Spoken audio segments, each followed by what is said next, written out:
kembali lagi bersama saya Ernanda Tripranawan dan juga rekan saya Nazratul Farihah di acara Karir Corner IAIN Salatiga TV.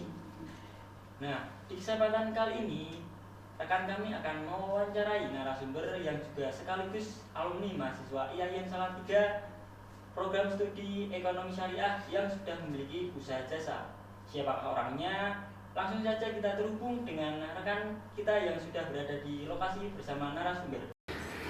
Sebelumnya terima kasih kepada rekan kami yang berada di studio, yaitu Saudara Nanda dan juga Nazil. Di sini sekarang saya sudah bersama langsung dengan narasumber kali ini yang juga alumni dari IAIN Salatiga. Sebelumnya silakan perkenalkan dari nama, prodi dan juga angkatan tahun berapa, dan sekarang sudah merintis usaha apa? Perkenalkan, nama saya Ferry Sujarwo. Saya dulu ngambil di bisnis syariah, ekonomi syariah, jurusannya lebih ke perbankan syariah. Saya masuk tahun 2011 dan lulus tahun 2016. Terus untuk usaha yang saya lakukan itu lebih ke jasa atau potong rambut. Mungkin kalau sekarang lebih dikenal barbershop kan. Kamu tahu gak deh, ternyata Mas Ferry selain sebagai alumni IAIN Salatiga, beliau juga merintis sebuah usaha Salatiga Barbershop. Dan usaha tersebut sudah terkenal di seluruh masyarakat kota Salatiga. Wah, keren ya. Pastinya kalian semua penasaran kan siapa orangnya dan bagaimana beliau merintis usahanya dari nol hingga sekarang? Yuk, mari kita simak perbincangan rekan kami dengan narasumber. Tadi kan sudah disebutkan bahwa Anda sudah merintis usaha jasa ya, lebih ke barbershop seperti itu. Nah, dari barbershopnya sendiri itu diberi nama apa? Kan biasanya untuk simbol. Oh, namanya sesuai dengan kota, jadi namanya Salatiga Barbershop. Karena menurut saya, kenapa saya ngambil nama Salatiga Barbershop? Karena di Salatiga sendiri kan banyak orang luar Jawa yang tinggal di Salatiga, kan gitu, kayak apalagi ada di Satya Wacana kan itu banyak se-Asia kan gitu. Nah, saya ngambil alasan Salatiga Barbershop itu kenapa mempermudahkan orang yang tadinya mungkin di luar kota atau dia luar Jawa sekalipun, kalau dia mau cari potong rambut itu kan pasti dia tinggal di kota Salatiga. Jadinya pasti kan dia nyarinya barbershop di Salatiga. Nah, itu pasti ketemu nama saya. Nama berarti untuk mempermudah konsumen seperti ya, itu ya. Konsumen di luar Salatiga atau luar daerah lah istilahnya, yang berada di Salatiga. Kemudian alasan atau motivasi lah Anda mendirikan usaha ini? Sebenarnya lebih ke alasan saya ya, karena dulu saya sebelumnya ini ya, cerita dulu ya. Sebelum karena hitungannya kuliah itu saya telat. Dulu itu saya lulus SMA dari 2008, terus masuk kuliah itu 2011. Jadi kan dari lulus SMA itu kan saya nganggur atau kerja lah, saya kerja 3 tahun baru masuk kuliah itu 2011. Sedangkan lulus kuliah dari segi umur saya istilahnya udah telat, karena saya nyari pekerjaan itu beberapa kali di perusahaan-perusahaan ternama seperti sebut nama nggak? Boleh. Di bank-bank yang besar itu, karena jurusan saya kan perbankan ya, kan? yang sesuai prodi gitu kan. Itu mereka itu standarisasi umur itu maksimal 24 kalau nggak salah. Sedangkan umur saya itu udah lulus kuliah itu udah sekitar 26. Jadi udah nggak bisa syaratnya nggak tercapai lah kan. Iya. Gitu. Berarti kendalanya di umur itu. Iya, dari umur. Anda mendirikan usaha sendiri. Terus saya melakukan istilahnya yang saya bisa, pekerjaan yang saya bisa saya lakukan, saya kembangkan, saya konsultasikan sama orang tua kan itu. Nah, kemudian awal dari usaha ini Anda sudah punya modal sendiri atau memang ada bantuan seperti itu? Kalau modal itu terus terang ya dari orang tua. Ya. Karena gini, sebenarnya dulu mau pernah mau pinjam di lembaga keuangan kan gitu. Cuma karena saya itu belum lulus kuliah kan belum ada penghasilan, Iya. belum ada penghasilan kan ketika kita mengajukan kredit usaha di perbankan kan tidak bisa karena belum ada istilahnya apa pemasukan yang buat ngangsur nanti kan gitu. Nah, saya putuskan untuk minta bantuan orang tua, kita pinjam sama orang tua gitu. Terus tadi ada yang lupa ini, berdirinya itu sejak tahun berapa ya? Berdirinya dari tahun 2017 awal gitu. Berarti sudah mau 4 tahun ini. Iya, sekitar 4 tahun.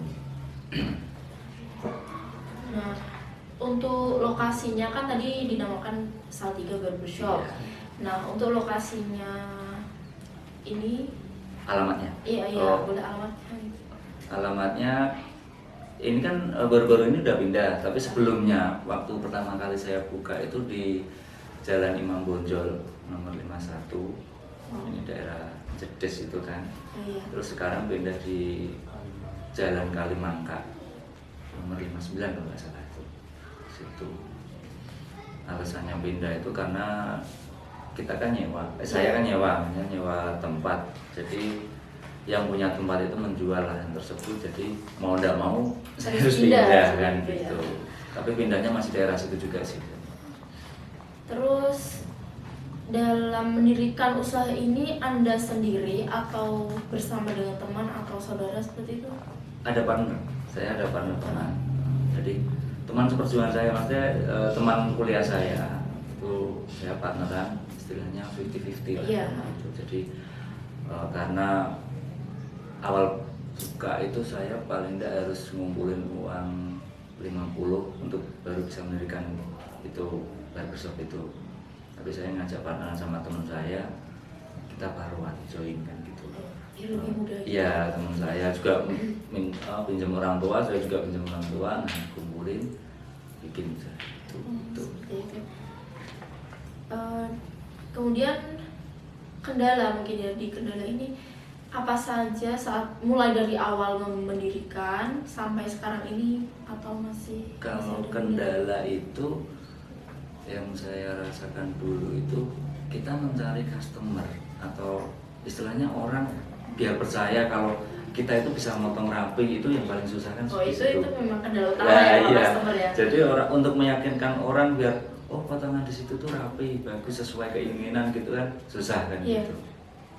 Nah, paling kendalanya itu dan lebih ke promosi ya, promosinya juga susah. Kita mau istilahnya nyari orang buat itu tak potongin tuh rapi kan istilahnya Iya, kayak iya. gitu kan susah kan. Jadi di situ sama promosi. Terus strategi Anda dengan partner Anda itu seperti apa dalam mengatasi kendala itu? Kan tadi di customer. Iya. Nah, itu mengatasinya gimana? Kalau dulu saya lebih kan teman-teman alumni kan juga banyak. Iya. Itu lebih dari istilahnya apa ya, kalau orang Jawa itu apa omongan gitu, maksudnya dari teman-teman dulu misalkan jenengan teman saya misalkan kan Iya. gitu, teman saya terus saya potongi rapi terus jenengan ngajak temen terus Oh, biar promosi temen- lewat teman sendiri gitu. sama- Maksudnya dari dari bukti teman-teman, real. iya, dari teman-teman kita sendiri. Terus Gitu. kemudian dari maksudnya selain promosi dari teman Itu, sendiri itu ada cara lain nggak, media lain? Ada. Saya dulu media sosial juga, Facebook, Instagram, terus Google juga, promosi lewat situ. Tapi yang paling penting itu kan bukan, ya itu penting juga kalau kita punya follower banyak atau mungkin Iya. cuman karena kan dulu follower kan nggak banyak loh. Jadi saya lebih ke bikin brosur yang banyak tuh saya tempelin di pinggir jalan kayak saya apa istilahnya saya sandingin sama sedot WC itu loh. Iya, Kan iya. Anda tahu pernah lihat kan istilahnya Iya. sedot WC itu saya tempelin di samping-sampingnya itu. Terus Kota Salatiga muter tuh kayak gitu promosinya. Menarik sih, maksudnya kalau yang lain kan kadang cuma lewat media, Iya. seperti apa, ini sampai lewat Iya, brosur-brosur. tempel-tempel di Iya. Kemudian apakah kan udah mau jalan 4 tahun ini? Iya. Ya, kalau customer kan ini alhamdulillah udah banyak kan. Udah. Nah, apakah berniat untuk membuka cabang? Kalau cabang alhamdulillah udah ada. Oh, sudah ada. Ya itu, tapi cuma baru bentar sih, baru setengah tahun ini. Saya buka cabang di daerah 411 veteran, di jalan veteran sana. Itu di sana udah ada cabang kan. Berarti udah ada yang Dua ini ya. atau partner Anda sendiri yang di sana atau Anda yang di Adik saya di sana. Oh. Adik saya di sana. Kemudian apa yang membedakan barbershop Anda dengan barbershop lainnya yang berada di Salatiga ini? Atau bisa disebut keistimewaannya lah? Mungkin kalau saya tuh lebih ke kepuasan pelanggan itu saya utamakan. Jadi kepuasan pelanggan adalah tujuan kami, istilahnya seperti itu untuk. Terus saya di Salatiga juga buka kursus potong rambut. Jadi bagi teman-teman atau mungkin orang yang ingin belajar potong rambut itu di tempat saya bisa. Walaupun saya belum ada kelas, tapi saya ngajarin juga di tempat itu juga bisa. Berarti nggak dijadwal seperti itu? Apa dijadwal? Jadwal ketika saya ada sampel, terus yang ingin belajar datang kan. Berarti bisa setiap hari, bisa, cuma ya. kalau ketika ada sampel terus iya, menyesuaikan sampel, karena gini Mbak, kita nyari sampel itu kan juga susah. Iya. Siapa sih yang mau jadiin praktek kan Iya gitu. sih, ya. Makanya orang yang mau dijadiin praktek itu biasanya saya bayar kan gitu. Oh, malah Tuh. yang dijadikan Iya, yang bayar karena gitu. nanti ketika ada kesalahan kan Iya. istilahnya katakanlah gundul kan gitu Iya. ya. Tapi kan kita udah bayar, jadi kan nggak apa-apa kan gitu. Terus untuk yang ikut praktek sendiri itu ada tarifnya atau gimana? Ada. Alhamdulillah saya udah lulusin sekitar 4 orang dan lulus dari tempat saya. Itu untuk tarifnya itu saya menyesuaikan ini kok Mbak. Karena setiap orang yang mau saya potong atau mungkin dijadikan sampel lah. Iya. Misalnya ada teman mau motong, saya nyariin sampel. Nah, sampelnya ini paling tidak saya bayar sekitar 30 sampai 50 ribu per kepala. Jadi misalkan ada teman-teman yang potong sini tak gratisin gitu juga nggak apa-apa. Iya. Potong ini gratis tapi buat sampel kan Iya. gitu. Karena kalau sampel kan kita resiko dalam arti nanti kalau ketika kesalahan, jadi kan kita udah bayar kan gitu. Iya. Seperti itu. Nah, sih. Ya, terus kemudian itu kalau boleh tahu penghasilan per hari pendapatannya kira-kira berapa kalau aku? Dulu ya Mbak ya, sebelum corona menyerang. Oh iya, Wah, karena kan ada coronanya ya. sebelum corona itu per hari itu bisa mencapai sekitar 50, ya kadang kalau Sabtu Minggu bisa lebih. Itu sendiri atau? Enggak, ya kita kan kerja 3 orang, tim lah, Oh, iya, maksudnya iya. satu tempat itu kan paling enggak itu sekitar 50 kepala per hari kan gitu. Untuk tarifnya kan 20.000 per Iya. kepala. Tapi biasanya kalau weekend kayak Sabtu Minggu itu bisa lebih. Wah, Tapi semenjak banyak juga ini. semenjak corona menyerang ini, ya paling 20 kan gitu. 50% dari Iya, sebelumnya. kadang malah lebih Mbak. 50% dan lebih. Ya 20, tapi kalau Sabtu Minggu ya bisa 30-40 kan. Cuma Nggak seperti dulu iya, kan, iya, iya. bedanya seperti itu. Betul. Nah, ini kan ngomong tadi masnya sudah bilang ada senja, ada pandemi. Nah, kendala tadi kan udah ngomong kendala, tapi kan itu sebelum pandemi. Nah, sekarang semenjak adanya pandemi ini kendalanya gimana? Kendala semenjak pandemi ini ya gimana ya, kadang orang itu mau potong rambut. Kalau yang takut corona ya, maksudnya Iya. yang takut benar-benar takut ya. Orang itu mau potong rambut jadi takut kan gitu. Iya. Terus kendalanya ini juga kalau dulu saya kan langganan saya itu lebih ke mahasiswa sebenarnya kan. Lebih ke mahasiswa kayak mahasiswa Satya, mahasiswa IAIN lebih banyak. Iya, Tapi semenjak corona ini kan sekolah diliburkan, diliburkan, online, terus gitu. daringan gitu toh. Jadi untuk cowok itu biasanya kalau pas libur mau potong rambut aja males kan Males, gitu. iya. karena dia nggak ke kampus kan gitu, terus juga banyak pada yang pulang kan gitu, pulang ke daerah masing-masing. daerahnya masing-masing, jadi ya nggak sepi kan ini gitu. Berarti itu lebih apa namanya, berefek banget ya? Iya betul, pendapatannya lebih, misalnya katakanlah dulu itu bisa 100% lah kan gitu, paling sekarang itu pendapatannya paling 40% kan gitu, jadi masih kurang kan. Tapi alhamdulillah untuk istilahnya ya orang daripada nganggur kan gitu, kita untuk biaya teman-teman yang kerja di situ sama kebutuhan rumah masih bisa, walaupun kita biasanya bisa nge-save segini, tapi sekarang untuk nge-save aja susah kan gitu. Iya, alhamdulillah udah cukup. Iya, masih cukup, masih bisa berjalan kan gitu. Terus kan dulu sampai per hari kan 50 kepala, kadang kan lebih ya. Iya. Dengan timnya hanya 3 orang. Iya, 3 orang itu aja, yang keramas satu kan. Oh, Jadi, beda-beda. Potong sendiri, keramas sendiri. karena yang satu tuh baru belajar kan gitu. Oh, iya. Jadi saya 2 orang motong, yang satu keramas kan gitu. Karena kan kita kewalahan Iya. di situ kan. Terus tadi kan dengan 3 orang dalam satu tim, Iya. dua potong, 1 keramas, itu pernah nggak sih merasa yang benar-benar merasa kewalahan banget, yang pelanggan udah antri banyak, tapi itu kan yang motong cuma 2, yang keramas 1, seperti itu? Iya, itu yang malah yang menjadi kendala saya waktu itu kan gitu. Iya. Karena orang kan ngantri kadang kan antri 2 aja kadang kan udah antri 2 masih lama kan gitu. Iya. Apalagi antrinya dulu itu sampai 4-5 kan gitu. Jadi mungkin itu menjadi kelemahan saya kan di barbel itu.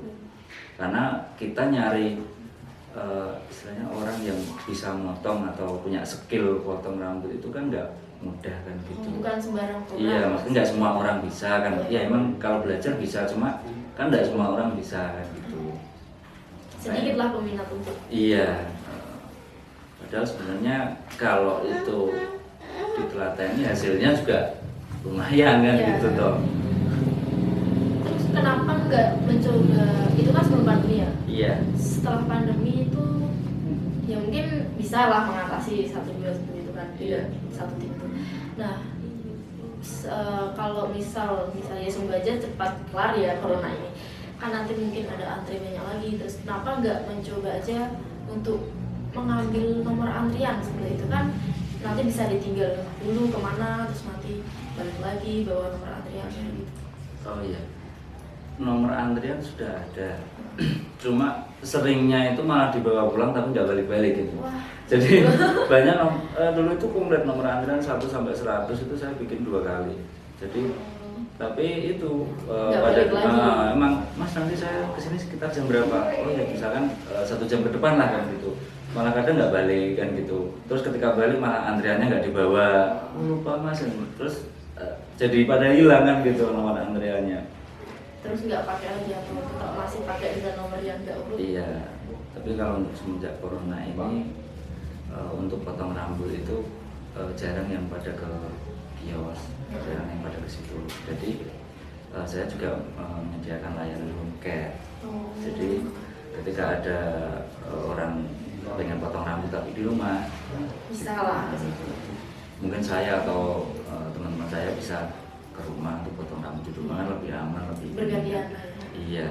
Betul. Terus itu per kepala itu bisa sampai berapa menit kalau potong sama keramas? Keramas juga ya? Iya, keramas. Jadi habis dipotong, dicuci atau dikeramas, habis itu dipijat refleksi itu. Oh, ada mesinnya. Iya, mesin refleksi itu. Itu paling sekitar 10 menit sampai 15 menit. Kalau motongnya aja itu paling 5 sampai 10 menit. Iya. Ya, paling enggak kalau sama keramas itu sekitar 25 menit per orang.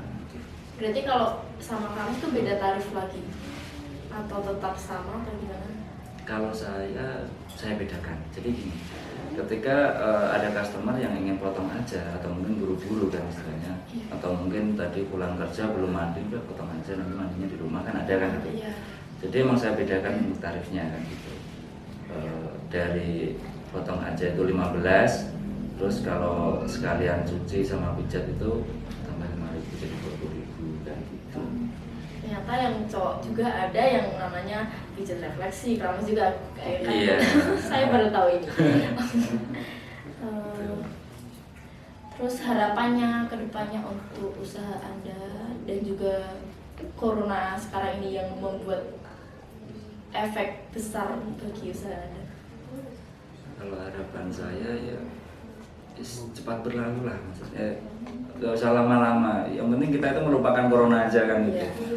Jadi biar nanti kita bisa normal kembali, ya maksudnya seperti semula. Tapi istilahnya jaga kesehatan aja kan gitu. Yang penting untuk aktivitas itu jangan dibatasi lah dari pemerintah sendiri kan, jangan dibatasi. Yang sekolah ya biaran sekolah, tapi kan yang penting kita tetap jaga protokol kesehatan. Baik, terima kasih karena sudah meluangkan waktu. Semoga coronanya cepat berlalu dan usahanya dapat lebih berkembang lagi. Nanti bisa kembali lagi beraktivitas seperti semula gitu. Terima kasih atas waktunya. Cukup sekian. Kembali ke studio bersama rekan saya Ernanda dan juga Nazil. Terima kasih kepada rekan kami Faizah yang telah bertugas di lapangan. Kesimpulan pada wawancara kali ini yaitu kita sebagai generasi bangsa Indonesia, kita gak usah malu, kita gak usah gengsi sebagai alumni YIN Salatiga, di mana alumni YIN Salatiga ini juga bisa menjadi seorang pengusaha, pebisnis yang sukses. Contohnya seperti Mas Ferry kali ini. Dan di mana Mas Ferry kali ini merintis usaha Salatiga Barbershop yang mempunyai banyak tantangan, rintangan yang harus dilalui. Seperti itu. Dan juga pada kondisi pandemi kali ini, beliau merintis usaha yang sangat banyak mengalami penurunan. Oleh karena itu, beliau merintis usaha berencana Salatiga Barbershop ini untuk melayani home care. Nah, itu tadi edisi kali ini. Sebenarnya masih banyak yang harus kita kupas, namun karena itu tadi edisi kali ini sebenarnya masih banyak hal yang harus kita kupas, namun karena keterbatasan waktu, saya Ernanda Manawan dan rekan saya Nazratul Falihah pamit undur diri. Wassalamualaikum warahmatullahi wabarakatuh.